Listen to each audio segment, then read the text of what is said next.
इस एपिसोड में गिलबर्ट नूर को फाइट करने के लिए लेकर के चला जाता है और नूर भी उससे फाइट करने के लिए रेडी हो जाता है क्योंकि वो सोचता है कि अगर मैं इतने ज़्यादा ताकतवर इंसान से फाइट करूंगा तो मैं इनसे ज़रूर बहुत कुछ सीख सकता हूं। और तभी गिलबर्ट स्पीयर को उठा लेता है जो कि उसका वेपन होता है और नूर से कहता है कि तुम कौन सा वेपन यहाँ पे लोगे। तभी नूर की नज़र स्वॉर्ड पे पड़ती है और वो वहाँ पे वुडन स्वॉर्ड को उठा लेता है।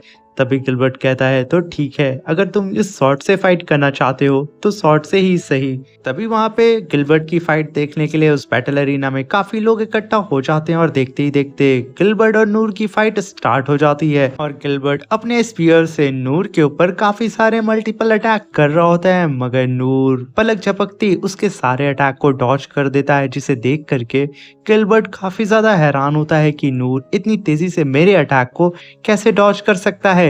तभी नूर कहता है कि मुझे समझ में नहीं आ रहा कि मेरे सीनियर मेरे ऊपर इतना मामूली सा अटैक क्यों कर रहे हैं। तभी वो कहता है कि सीनियर प्लीज रुक जाएं और आप मेरे ऊपर अपनी पूरी पावर से अटैक करें। इस बात को सुन करके गिलबर्ट वहां हंसने लगता है और कहता है अगर तुम ऐसा चाहते हो तो यही सही। और वो अपनी स्टिक को काफी तेज से पकड़ के नूर के ऊपर फिर से अटैक करने के लिए रेडी हो जाता है और नूर भी वहां पे गिलबर्ट से फाइट करने के लिए रेडी हो जाता है, मगर तब भी नूर को गिलबर्ट की स्पीड काफी स्लो नजर आ रही होती है। वो कहता है कि सीनियर की स्पीड पहले से तो थोड़ी ज्यादा हुई है मगर उतनी नहीं हुई है कि मुझे यहाँ मुश्किल हो। गिलबर्ट शैडो अटैक नूर पे कर देता है। नूर देखते ही उस अटैक को डॉज करने वाला होता है, तभी वो देखता है कि उस स्टिक की पोजीशन वहां पे बदल गई है और वो पलक झपकती वहां से बच जाता है, जिसे देख करके गिलबर्ट काफी ज्यादा हैरान हो जाता है और कहता है कि क्या आखिर इसने डॉज कैसे किया। तभी नूर कहता है कि सीनियर प्लीज आप मुझ पे रहम ना करें, मुझसे पूरी ताकत से फाइट करें क्योंकि मैं जानता हूं कि आप अपनी एनर्जी को यहाँ बचा रहे हैं, क्योंकि मैं आपके सामने काफी कमजोर हूँ। ये सुन करके गिलबर्ट कहता है अगर तुम चाहते हो कि मैं पूरी पावर से तुम पर अटैक करूं तो यही सही।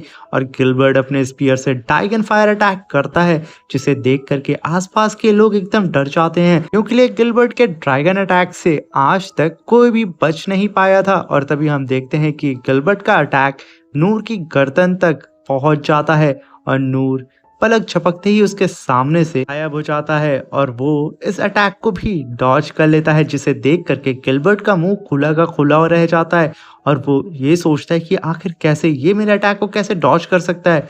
और तभी गिलबर्ट फिर से वहां पे खड़ा होता है फाइट करने के लिए, मगर तभी नूर कहता है कि सीनियर आप प्लीज वहां पे रुक जाएं, मैं इस फाइट को हारता हूँ। ये सुनकर के गिलबर्ट वहां रुक जाता है और काफी ज्यादा शॉक भी हो जाता है और नूर बाहर निकल के कहता है कि फाइनली मेरी जान तो बची, वरना आज मैं सीनियर के हाथों मारा जाता। और गिलबर्ट इसी बैटल अरीना में बैठा होता है चुपचाप कोने में और तभी उसके साथी बोलते हैं कि आखिर ये कैसे हो गया कि कैप्टन गिलबर्ट के उस ड्रैगन फायर अटैक से लड़का कैसे बच गया। और तभी गिलबर्ट कोने में बैठ करके कहता है ये लोग शायद स्ट्रॉन्ग की मीनिंग नहीं जानते हैं। और तभी वो वहां पे अपने पास्ट की लाइफ को याद करने लगता है और कहता है कि जब मैं विलेज में लोगों से फाइट करता था तो मैं नंबर 1 पे था और कोई भी मेरे सामने टिक नहीं पाता था और मैं इसी के लिए अपने विलेज में सभी को चैलेंज करता था कि शायद कोई ऐसा हो जो मुझे हरा सके, मगर कोई ऐसा नहीं था। अभी गिलबर्ट अपने गांव की पहाड़ी पे आके खड़ा हो जाता है और तभी उसके पीछे से उसके मास्टर आके कहते हैं गिलबर्ट लगता है कि तुम यहाँ पे निराश हो। तभी गिलबर्ट कहता है कि मैं इतना पावरफुल हूँ कि मुझे कोई हराने वाला नहीं है, शायद इसी वजह से मैं इतना निराश हूँ और मुझे नहीं लगता कि इस विलेज में मुझे कोई हराने वाला होगा। तभी उसके मास्टर कहते हैं गिलबर्ट क्यों ना तुम रॉयल कैपिटल में जा करके रॉयल आर्मी को ज्वाइन कर लो, वहां पे तुम्हें कई सारे अपोनेंट मिलेंगे और साथ में डीमंस को भी मारने का मौका मिलेगा। ये आइडिया गिलबर्ट को पसंद आता है और वो अगले ही दिन रॉयल कैपिटल में आकर के रॉयल आर्मी को ज्वाइन कर लेता है और देखते देखते जो लोग भी नए आते हैं उन्हें चैलेंज करके उनसे फाइट करता है, मगर कोई भी ऐसा नहीं होता है, ना कि डीमन ना कि ह्यूमन जो उसके सामने टिक पाए। मगर गिलबर्ट अभी भी अपने उसी मिशन में निकला रहता है कि कोई तो ऐसा हो जो उसे हरा सके, यहाँ तक कि कोई जाइंट एल्फ डीमन भी उसे नहीं हरा पाता है। वो अपने एक ही स्पीयर ड्रैगन फायर अटैक से बड़े डीमंस को मार सकता था। और तभी गिलबर्ट फिर ज्यादा निराश होकर के पेड़ की छांव के नीचे लेटा होता है और तभी उसके पास सॉर्ड मास्टर आकर के कहते हैं गिलबर्ट मुझे लगता है कि तुम काफी ज्यादा परेशान हो। तभी गिलबर्ट कहता है कि मैं जिस तलाश में यहाँ पे आया था मुझे वो कभी कोई नहीं मिला।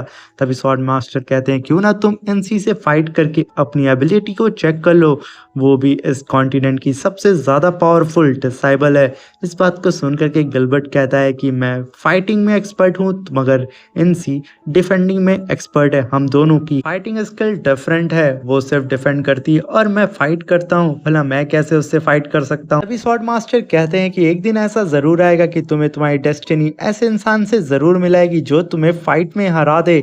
इस बात को सुन करके गिलबर्ट कहता है मुझे उस दिन का इंतजार रहेगा।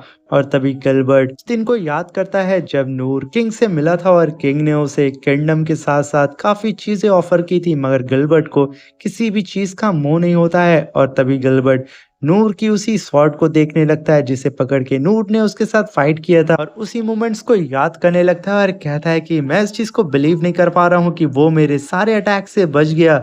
अगर वो यहाँ पे अपनी हार ना मानता तो सबके सामने मेरी बेइज्जती होना तय थी और मैं यकीनन इस फाइट को हार चुका हूँ। अभी वो बैटल अरीना को देखता है जो कि पूरी तरीके से नूर के स्टेप की वजह से वहां पे तबाह हो चुकी होती है। नूर ने जहां जहां कदम रखा होता है पूरा बैटल अरीना वहां पे ब्लास्ट हो चुका होता है। देख करके गिलबर्ट की आंख फटी की फटी रह जाती है। और तभी नूर सिटी में घूम रहा होता है और वो कहता है कि भला हो उस सीनियर का जिसने मुझे बैटलफील्ड से जाने दिया। अगर मैंने वहां पे हार नहीं मानी होती आज तो पक्का मैं उनके हाथों से पिट चुका होता। और अगर मैंने अपने फिजिकल एनहेंसमेंट और फेदर स्टेप टेक्निक को परफॉर्म ना किया होता तो आज मैं उनके उस स्पीयर अटैक से तो कतई नहीं बचता। और ये कह करके नूर कहता है कि मुझे अभी आगे चल के और भी ज़्यादा ट्रेनिंग करनी होगी क्योंकि मैं अभी बहुत ज़्यादा कमज़ोर हूँ। और गिलबर्ट जैसे कैप्टन के आगे तो मैं कुछ भी नहीं हूँ, मुझे अभी और भी मेहनत करनी होगी तभी मैं एफ रैंक से डब्ल्यू या किसी और रैंक पे पहुंच सकता हूँ। तभी वो गिलबर्ट का नाम याद करने लगता है मगर उसे गिलबर्ट का नाम नहीं याद आता है, तो वो बर्ड, शेड, कुक और तमाम पता नहीं कौन कौन से नाम गिलबर्ट को दे रहा होता है। तभी नूर सिटी के बीच में आ जाता है जहाँ पे उसे नाली साफ करनी होती है और वो किंग की दी हुई सॉर्ड से ही नाली को साफ करने लगता है।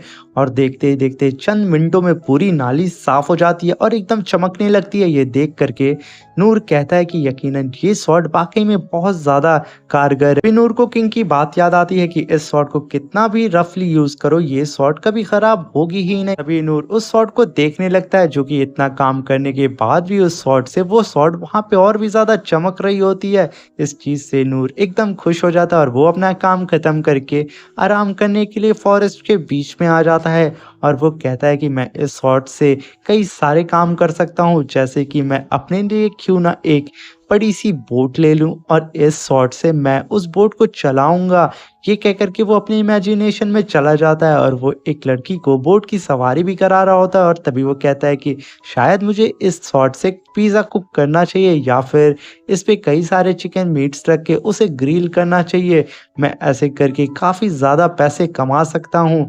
और फिर उसे याद आता है कि इस शॉट को शायद फायर से खतरा हो और कहीं ऐसा ना हो कि फायर के टच में आते ही ये शॉट खराब हो जाए। ये सोच करके नूर अपनी सारी इमेजिनेशन को साइड कर देता है और तभी उसको पीछे से आवाज आती है कि मास्टर, और वो पलट के देखता है कि उसके पीछे प्रिंसेस आ जाती है। और तभी नूर प्रिंसेस को देख करके वहां खड़ा हो जाता है और कहता है कि आखिर तुमने मुझे कैसे ढूंढा। तभी प्रिंसेस वहां पे हंसने लगती है और तभी नूर को याद आता है कि एनसी ने उससे कहा था कि जब भी तुम प्रिंसेस के सामने दोबारा आना तो उनसे काफी तमीज से बात करना। ये बात उसे याद आ जाती है। तभी नूर खड़ा होकर के प्रिंसेस को माई लेडी बोलता है। तभी प्रिंसेस कहती है कि आप मेरा नाम बुला सकते हैं। तभी नूर वहां पे कहता है कि अरे बस मैंने ऐसे ही बोल दिया था और वो बात को काट देता है। कहता है कि प्रिंसेस आखिर आप यहाँ पे क्यों आई हैं। तभी प्रिंसेस कहती है कि अरे हाँ मैं भूल गई थी, मैं आपको आज से अपना मास्टर मानती हूँ, जैसा कि डैड ने मुझसे कहा था मैं आपको फॉलो करूँ और आपसे कुछ अच्छी अच्छी टेक्निक सीखूं कि आगे चल के मैं अपने किंगडम को हैंडल कर सकूं। इस चीज को सुन करके और वहां पे चुपचाप खड़ा होता है जैसे कि उसे शौक लग गया हो। तभी प्रिंसेस कहती है कि मैं आपके असिस्टेंट की तरह वर्क करूंगी, आपका सारा काम करूंगी, आप जो भी कहेंगे सफाई, कपड़े की धुलाई और आपका जितना भी काम होगा सारा काम मैं करूंगी, बस बदले में आप मुझे ढेर सारी टेक्निक सिखा दीजिएगा जिससे मैं डीमंस का शिकार कर सकूं।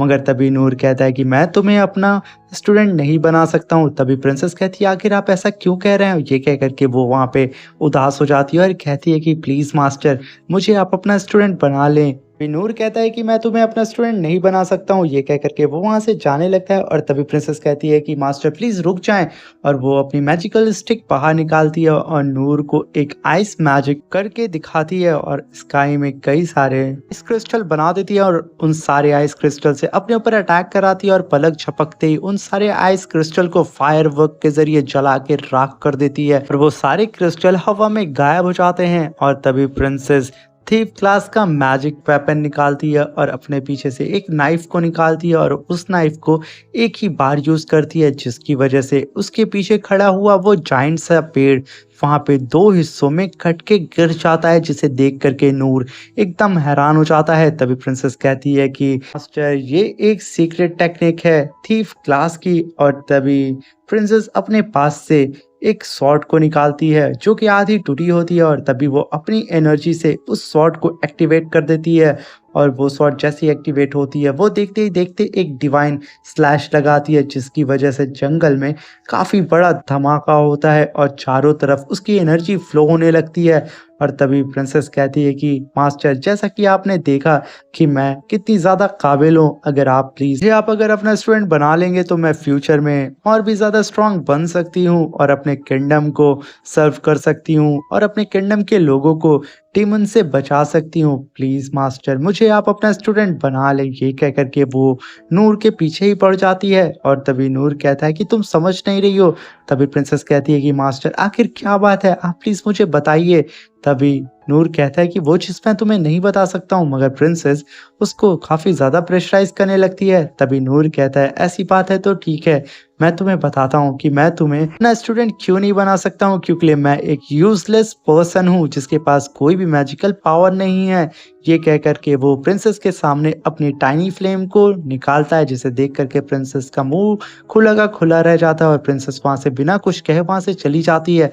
और सिटी में आते हुए प्रिंसेस कहती है कि कहीं वो नूर वही डिसेबल तो नहीं है ना जिसकी चर्चा उन सारे 6 क्लास के स्कूल्स में है। इस डिसेबल ने हर ट्रेनिंग स्कूल में 3 मंथ्स तक ट्रेनिंग की और हर ट्रेनिंग स्कूल में अपना बेस्ट दिया। इसके पास किसी भी तरीके की मैजिकल पावर नहीं थी, मगर वो डिसेबल कभी भी हार नहीं माना, वो हमेशा उठ खड़ा होता था हर दिन एक नए हौसले के साथ। वो सिर्फ एक 12 साल का लड़का था जिसके ना पेरेंट्स थे ना कोई आगे पीछे।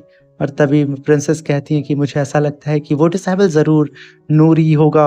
और तभी वो याद करती हैं कि जब उसके ऊपर वुल्फ डीमन ने अटैक किया था तो नूर ने कैसे आकर के उसे बचाया और उस वुल्फ डीमन को मार दिया। तभी प्रिंसेस को याद आता है कि मैजिकल डिपार्टमेंट के हेड ने एक बार प्रिंसेस को अपनी टाइनी फ्लेम दिखाई थी। तभी प्रिंसेस ने पूछा था कि ये क्या है।